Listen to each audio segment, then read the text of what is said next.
For centuries, the Amazon was filed under one simple, stubborn label: untouched.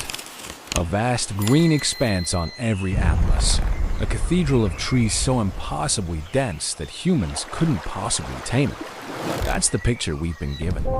Textbooks confidently declared it sparsely populated, dismissing any whispers of grand civilizations as mere colonial fantasy or the ramblings of fever-stricken explorers. Even planes flying overhead saw nothing but an endless, undulating carpet of leaves, a green shroud hiding its secrets. But what if that carpet was just a disguise? What if beneath it lay something so monumental, so utterly unexpected, that it rewrites not just geography, but human history itself? Well, we finally found a way to peel back that green curtain. We fired lasers through it. In less time than it takes a raindrop to fall, billions of light pulses stitched together the first full, undeniable picture of what the jungle was truly hiding. And what stared back wasn't wilderness. It was a metropolis, a sprawling network of roads, canals, pyramids, and distinct neighborhoods stretching farther than today's London. Entire nations had lived, loved, farmed, and traded here for at least 2 millennia, creating a vibrant, complex world. And we never knew. So, grab a mental machete. We're about to hack through the canopy together and uncover these incredible lost cities. The old map pictured the Amazon you thought you knew. A symphony of howler monkeys, the playful arch of river dolphins, maybe a solitary hammock strung between 2 colossal ceiba trees. That image isn't exactly wrong. It's just wildly, fundamentally incomplete. For centuries, this was the accepted narrative. Yet glimmers of a different truth occasionally broke through. Spanish friars in the 1500s, venturing deep into this green labyrinth, penned accounts of cities that shone from afar, marveling at vast settlements. But by the 1900s, these incredible tales were politely, almost dismissively, shelved by scholars as mere colonial exaggeration or the ramblings of fever-stricken explorers. Traditional ground surveys, painstakingly slow and arduous, did unearth tantalizing clues: pottery shards, curious earth mounds, the occasional finely crafted axe head. Hints, certainly, but nothing that unequivocally screamed urban civilization on a grand scale. The jungle, it seemed, always had the final say. Its relentless embrace meant roots would snap even the sturdiest walls. Thick lianas would swallow entire plazas. And within a single generation, a thriving settlement could vanish beneath a suffocating blanket of chlorophyll. So, the story hardened into dogma. Amazonians lived in small, isolated forest villages, period. Even satellite photos in the 1970s offered no help. They only showed treetops, an unbroken green canopy. The earth beneath remained stubbornly classified as terra incognita. We needed a kind of X-ray vision to pierce that veil, and frankly, botanists just don't carry that kind of gear. Enter LIDAR. So, let's meet our game changer. LIDAR, which stands for light detection and ranging. Picture this: an airplane, or sometimes a drone, soaring above the canopy, not just taking pictures, but firing an astonishing 400,000 laser pulses every single second. Think of it as a super fast, super precise digital surveyor. Each of those individual laser beams is designed to slice right through the dense curtain of leaves, branches, and vines. When it hits something solid underneath, whether that's the forest floor, a buried wall, or an ancient earthwork, it bounces back. A super-sensitive sensor on the aircraft then times that journey, down to the nanosecond. This incredible precision allows for the creation of billions of data points, which then stack up to form an unbelievably detailed 3D map of the terrain, accurate down to the width of your thumb. Initially, LIDAR was a tool for engineers, charting riverbeds, mapping floodplains, or planning cell phone tower lines. But then, archaeologists, always looking for a new trick, borrowed the toy. The first major jungle trial hit Belize in 2009, and the results were jaw-dropping. Entire Mayan suburbs, complete with plazas and pyramids, practically popped out of the digital landscape like popcorn. If LIDAR could reveal cities hidden beneath the limestone jungles of Central America, what untold secrets was the vast green heart of the Amazon keeping? The archaeological world held its breath. Soon, helicopters mounted with these spinning laser turrets began crisscrossing the Amazonian regions of Bolivia, Ecuador, and Brazil. Researchers weren't just cutting trails with sweating, aching machete swings. They were letting photons do the bushwhacking, revealing centuries of forgotten history with every pass. Upano Valley, Ecuador. Fast forward to 2015. Archaeologist Stephen Rostain and his team, building on earlier work, strapped a bright yellow LIDAR box under a small plane and meticulously flew grid lines over Ecuador as Upano Valley. Locals had long whispered of ancient presence, with pottery fragments hinting at a grander past, but no one was prepared for the revelation. The raw data took 2 intense weeks to process. When the canopy was finally digitally deleted, what emerged was breathtaking. The ground below looked less like untouched wilderness and more like a meticulously designed circuit board. We're talking parallel roads, some up to 20 meters wide, running dead straight for kilometers, connecting a staggering network of over 6,000 rectangular platforms. These weren't random earthworks. They were clearly defined house foundations, ceremonial structures, and public spaces. The biggest settlement, Sensei, spanned an area equivalent to 600 football fields, a truly monumental scale. This wasn't haphazard growth. It was clear, planned urbanism with streets laid out at right angles, plazas, and distinct neighborhoods. Carbon samples from earlier ground digs dated these settlements back to at least 500 BC, pushing the timeline for complex urban life in the Amazon all the way back to the era of classical Greece. Population models suggest between 15,000 and 30,000 people thrived here at the valley's height. This wasn't a loose collection of villages. It was a sophisticated, low-density city belt, intricately stitched together by engineered causeways. The inhabitants were master agriculturalists, growing maize and other crops on terraces, carefully cut into hillsides and diverting streams through ingenious irrigation ditches.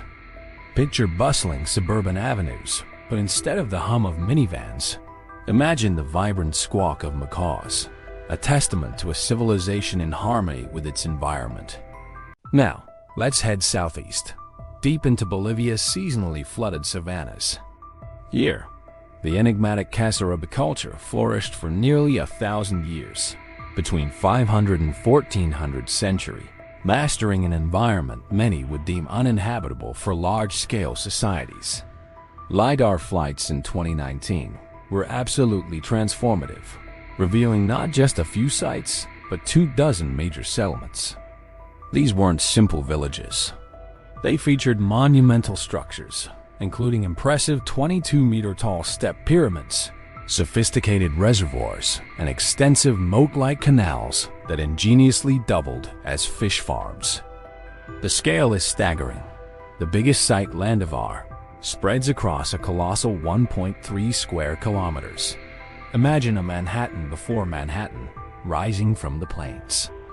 Wide, clearly defined roads radiated out from these centers like spokes on a wheel, some leading straight into mysterious forest islands that still stand meters above the surrounding floodplain. These islands weren't natural occurrences. They were ingeniously crafted raised field gardens, built by meticulously stacking layers of soil and charcoal to create the incredibly fertile Amazonian black earth, known as terra preta. This soil is so rich, so enduring, that local farmers still prize it today, centuries later. These complexes weren't just residential. They were dynamic hubs, capable of hosting thousands of people during grand festivals and ceremonies, before families would disperse again to manage their crops. The Casarabe people, through sheer ingenuity, engineered both the landscape and the seasons, letting water do the heavy lifting for agriculture and transportation. They didn't just adapt to their environment, they profoundly shaped it. The numbers that silenced doubt. Let's be blunt. Traditional excavation methods would require not just lifetimes, but generations of archaeologists to even begin tracing every wall, every road, every subtle earthwork. It's an impossible task, but LIDAR made the impossible possible. Across Bolivia alone, LIDAR mapped an astounding 24,000 kilometers of elevated causeways. That's enough road to drive from London to Tokyo. In Ecuador, laser scans revealed agricultural terraces climbing slopes with height differences as subtle as 20 centimeters. Features utterly impossible to spot on foot, even if you knew exactly where to look. This sheer, undeniable scale didn't just add a few lines to the map. It rewrote population estimates overnight. Instead of a widely accepted figure of perhaps 1 million people in the entire Amazon before Columbus, archaeologists are now seriously entertaining figures 10 times higher, possibly even more. Entire provinces once thought empty suddenly appear inked back onto the map, vibrant with forgotten history. And here is another mind-bender. The rich biodiversity we cherish today likely didn't just exist in untouched wilderness. It co-evolved, profoundly shaped by human hands constantly thinning, burning, planting, and cultivating the landscape. Why history books have to change? So why does any of this matter? What's the real impact of these laser-lit revelations?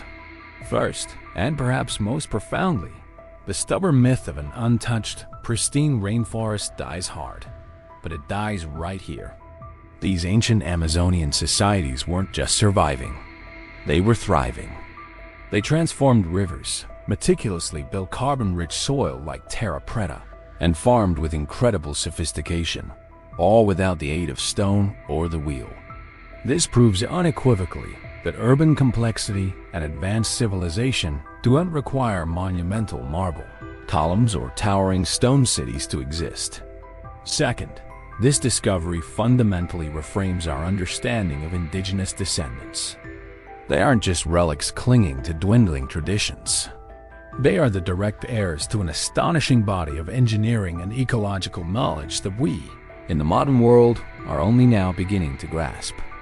Modern conservation efforts are increasingly recognizing this, partnering with local communities to revive ancient practices like terra preta and agroforest mosaics, boosting yields while simultaneously keeping vital trees upright.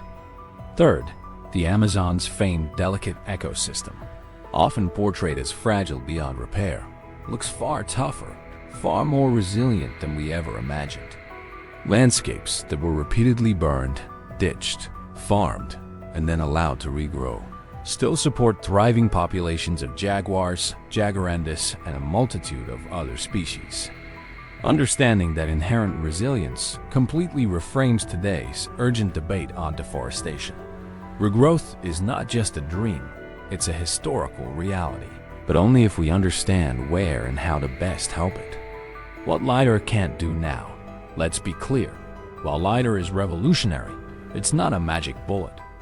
Laser light can pinpoint a hidden wall or an ancient causeway with incredible precision, but it tells us absolutely nothing about who built it, what language they spoke, or which gods they prayed to when the rains came late. For those profound human stories, we still need the meticulous work of traditional archaeology. We still need to examine pottery styles, analyze ancient DNA, study plant microfossils, all of which require trowels, sieves, and the tireless dedication of patient grad students swatting away mosquitoes in the humid jungle. Think of LIDAR as the ultimate zoom lens, not the whole camera. It excels at showing the grand scale, the incredible connectedness of these ancient urban networks. Yet it remains blind to chronology unless ground samples and radiocarbon dating can plug those crucial dates into the map. And yes, the technology isn't cheap. Renting survey aircraft with LIDAR equipment can easily top $50,000 per week, a prohibitive cost for many South American research budgets. But here's the good news. The field is evolving at lightning speed. Open source data initiatives and the increasing sophistication of unmanned drones are rapidly driving costs down faster than you can say photon, making this incredible tool more accessible to researchers worldwide. So, if this story has flipped your mental map of the Amazon, if it's ignited a spark of wonder, then hit that subscribe button because more laser-lit revelations are dropping monthly and you won't want to miss them. Got burning questions about terra preta recipes, or perhaps the latest advancements in drone LIDAR kits? Drop them in the comments below. I'll be camping out there, ready to chat. And hey, please share this with that friend who still thinks the Amazon is just trees and anacondas. We all need our childhood myths upgraded sometimes, don't we? The Amazon, it turns out, was never truly empty. We were just looking at the wrong layer, blinded by the very abundance of its life. It took light, not blades, to finally peel back that thick green curtain, unveiling boulevards, pyramids, and garden cities older than the Colosseum itself. Each laser pulse is a powerful, gentle reminder that history truly belongs to the people who shaped the land, not merely to the leaves that eventually covered it. As LIDAR flights continue to crisscross the vast basin, tomorrow's headline may very well read, LIDAR finds another megalopolis, and once again, we'll scramble to rewrite the textbooks, reevaluate our past. Until then, keep your eyes on the canopy and your mind wide open to what incredible secrets might still shimmer just beneath.